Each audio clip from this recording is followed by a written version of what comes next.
Salary आती है और 10 दिन में अकाउंट खाली। आखिर पैसा उड़ जाता है या हम ही उसे बिना प्लानिंग के उड़ा देते हैं। हेलो दोस्तों, मैं हूं चारू और ये है पैसा पाठशाला का एपिसोड 2, जहां हम पैसे की ABCD समझते हैं ताकि आपका पैसा सेफ रहे। दोस्तों एक बात बताइए, क्या आपने भी कभी कहा है कि यार सैलरी तो ठीक है पर महीने के आखिर में पता नहीं पैसे कहाँ जाते हैं? अगर हाँ तो टेंशन छोड़ दीजिए, आप अकेले नहीं हैं। हम में से ज़्यादातर लोग कम नहीं कमाते, बस बिना नक्शे के खर्च करते हैं और बिना नक्शे की यात्रा अक्सर बीच रास्ते में ही खत्म हो जाती है।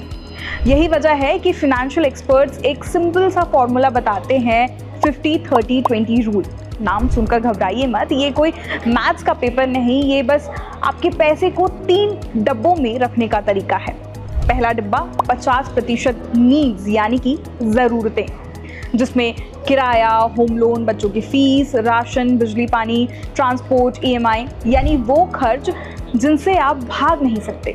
कोशिश ये होनी चाहिए कि आपकी आधी सैलरी इनमें ही सिमट जाए। अब दूसरा डब्बा है 30% वांट्स यानी कि चाहते, जिसमें रेस्टोरेंट, ऑनलाइन शॉपिंग, OTT, घूमना फिरना, नया मोबाइल, यानी कि जिंदगी सिर्फ बिल भरने के लिए नहीं है, थोड़ा मज़ा भी ज़रूरी है, लेकिन ये मज़ा लिमिट में हो, यानी कि 30% के अंदर। और तीसरा सबसे ज़्यादा ताकतवर डिब्बा यानी कि 20% सेविंग्स एंड इन्वेस्टमेंट। यही आपका फ्यूचर है, SIP, RD, PPF या इमरजेंसी फंड।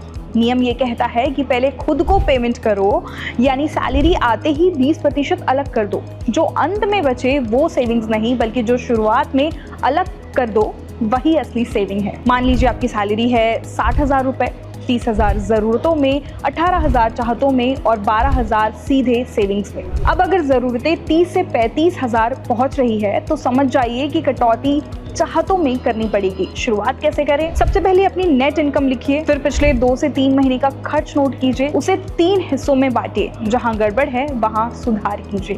बैंक में ऑटोमेटिक सिप या सेविंग सेट कर दीजिए ताकि पैसा खुद कट जाए, और हर 3 से 6 महीने में बजट का रिव्यू कीजिए। दोस्तों 50-30-20 कोई सख्त कानून नहीं है, ये गाइड है, एक रास्ता है। अगर आप 20% से ज़्यादा बचा सकते हैं तो और बेहतर, लेकिन कम से कम 20% अपने भविष्य के नाम ज़रूर कीजिए, क्योंकि आज की छोटी सी प्लानिंग कल की बड़ी आज़ादी बनती है। तो ये था पैसा पाठशाला एपिसोड 2 का मनी मंत्र।